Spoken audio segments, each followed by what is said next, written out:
हम तो उम्मीदें लगा के बैठे हुए थे, हमारे नौजवान जो आईटी सेक्टर से हैं उम्मीदें लगा के बैठे थे कि भारत से ताल्लुकात अच्छे हो जाएंगे तो दो पैसा हम भी कमा लेंगे। दुनिया की इतनी बड़ी मार्केट से हम आउट हुए हैं अपनी गलतियों की वजह से। कौन इसका जिम्मेदार है, किससे सवाल किया जाए, कौन देगा जवाब? नेपाल ने साफ साफ कह दिया कि वो किसी ऐसे संगठन का हिस्सा नहीं बनना चाहता जिसमें भारत शामिल न हो, और भारत को बिना पूछे उसके बगैर कोई भी नया क्षेत्रीय गठजोड़ सिरे से अस्वीकार्य है। जब इंडिया किसी को अपनी मर्जी करने नहीं देता, वो कहता है जो मैं करूंगा वो इस खित्ते में होगा। हम इंडिया को कहे कि हम शरारत नहीं हम शरारत नहीं करेंगे, कोई पंगा नहीं लेंगे, कभी कश्मीर पे बात नहीं करेंगे, फिर इंडिया हमसे बात कर। बताएं कि लकी मरवत में वांडा अमीर के करीब शरपसंदों ने गैस पाइपलाइन को धमाके से उड़ा दिया है। बेटनी ऑयल फील्ड से पंजाब जाने वाली मेन गैस पाइपलाइन को धमाके से उड़ा दिया गया है। ये बयान सिर्फ डिप्लोमेटिक नहीं था, ये मसीधा तमाचा था चीन और पाकिस्तान की साजिशों पर। तो बांग्लादेश के गारमेंट्स को अमेरिका के रिटेलर्स ने रोक दिया है। कभी ये जानने की कोशिश की है कि भूख की तड़प और कतारों में खड़े होकर हाथ फैलाने की जो जिल्लत है, ख्वारी है, वो क्या होती है? ये जो है, ये एक समझ लें पहाड़ टूट पड़ा है यूनुस के सर पर।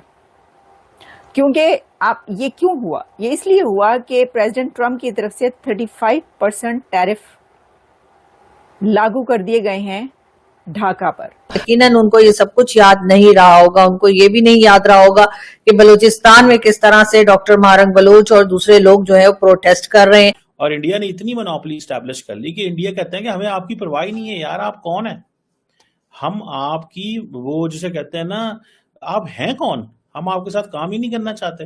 ऐसा करके नेपाल ने भी भारत से दोस्ती निभाई, जिससे चीन और पाकिस्तान को बड़ा झटका लगा था। अब इंडिया ने क्या किया कि इंडिया ने अपने क्लब बना लिए, बिम्स्टेक, कोलंबो सिक्योरिटी कॉन्क्लेव, इस जैसे अदारे, और पाकिस्तान को कहा भाई तुम छुड़ निकलो बाहर।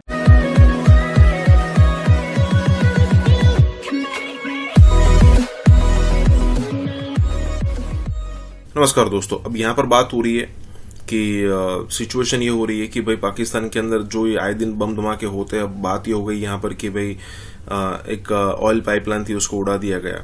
लेकिन उससे भी बड़ी बात यह है कि यहाँ पर एक नेपाल का बयान आया है, और नेपाल का बयान इस हिसाब से आया है कि अगर मान लीजिए साउथ एशिया के अंदर कोई भी चीज यहाँ पर बनती है, कोई भी एक ग्रुप बनता है, तो उसमें डेफिनेटली नेपाल तो होगा ही होगा। अगर मान लीजिए पाकिस्तान या फिर चाइना अगर कोई ग्रुप बनाने का इनिशिएटिव लेते हैं तो होगा क्या कि वो अगर मान लीजिए इंडिया को एक्सक्लूड करते हैं, इंडिया को शामिल नहीं करते, तो नेपाल को तो डेफिनेटली लेंगे। लेकिन नेपाल की तरफ से स्टेटमेंट ये आया है कि भाई इंडिया के बगैर हम कोई ग्रुप का यहाँ पर सोच भी नहीं सकते। अगर आप इंडिया के बगैर कोई ग्रुप सोच रहे हैं तो बिल्कुल भी पॉसिबल नहीं है, क्योंकि हम उसी ग्रुप में शामिल हो गए जहां पर इंडिया होगा।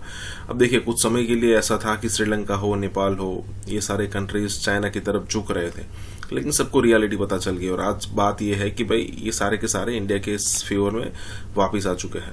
इसी के साथ ही वीडियो शुरू करते हैं। और हाँ दोस्तों, सुपर थैंक्स के जरिए हमारी मदद करना ना भूलें। तो बांग्लादेश के गारमेंट्स को अमेरिका के रिटेलर्स ने रोक दिया है।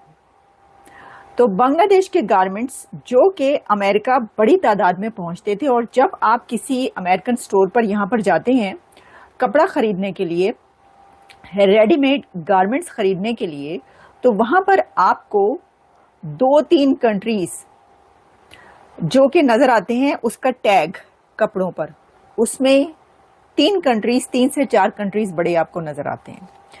एक है वियतनाम, एक है मलेशिया, एक है बांग्लादेश और एक है इंडिया।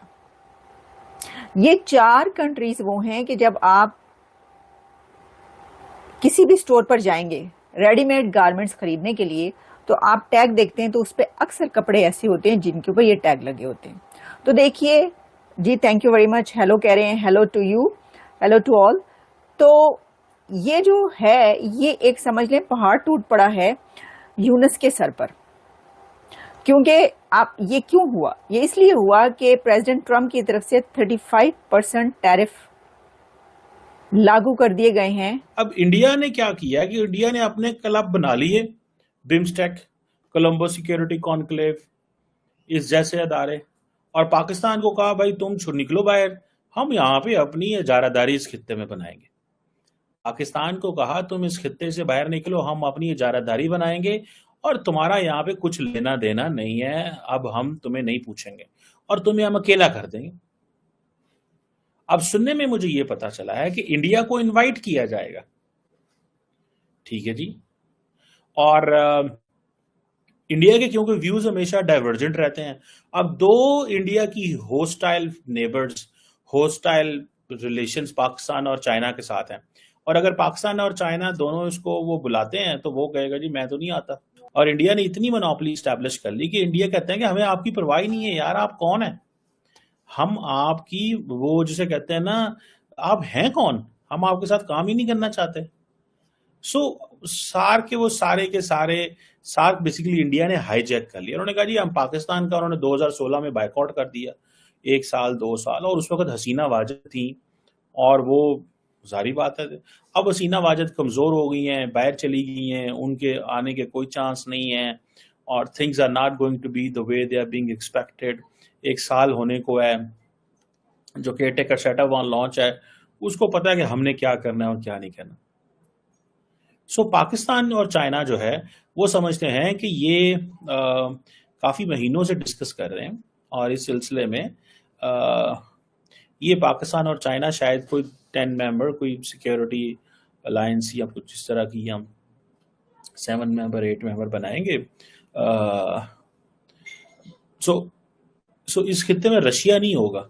उसकी वजह यह है कि अगर रशिया चाइना ये सारे वही हो जाते हैं फिर तो ये SCO ब्रिक्स वाली बात ही हो गई, तो रशिया इससे बाहर रहेगा, ईरान भी बाहर रहेगा।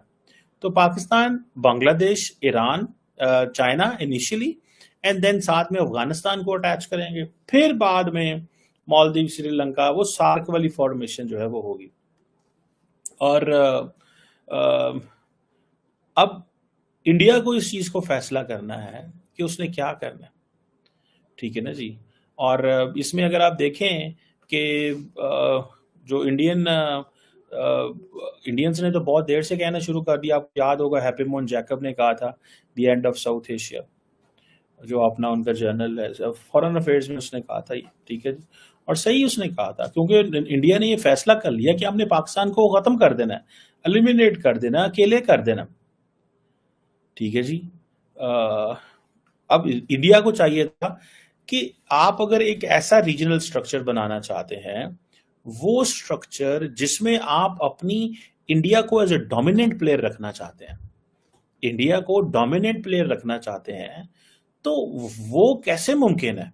आप अब जैसे फॉर एग्जांपल इंडिया जो है वो सार्क को उन्होंने कर दिया। अब इंडिया को चाहिए क्या था, इंडिया को चाहिए ये था कि पाकिस्तान को अंदर रखता और सार्क में अपनी डोमिनेंस क्रिएट करता अपनी सॉफ्ट पावर के जरिए। उन्होंने कहा नहीं, हमने पाकिस्तान को बाहर निकालना है, हम क्वाड, ब्रिक्स, SCO, G20 हमारे लिए ये हैं ग्लोबल साउथ। ये 4-5 फॉर्मेशंस उन्होंने अपनी बना ली और उस पर वो चल पड़े। I2U2 उन्होंने कहा जी हमारा ताल्लुक तो अमेरिका इजराइल से है, छोटी मोटी तो हम बात ही नहीं करते। मैं तो बहुत देर से ये कह रहा था पहले कि पाकिस्तान को एक ब्लॉक बनाना चाहिए, देर आए दुरुस्त आए, हमें भी तो भाई अपनी मर्जी करनी चाहिए। इंडिया अगर डोमिनेट कर सकता है, इंडिया अगर सारी सिचुएशन को कंट्रोल कर सकता है, तो हम क्यों नहीं कर सकते। सानों की मसला है या व्हाई वी हैव इश्यूज, क्यों मसला है, हमें क्या प्रॉब्लम है।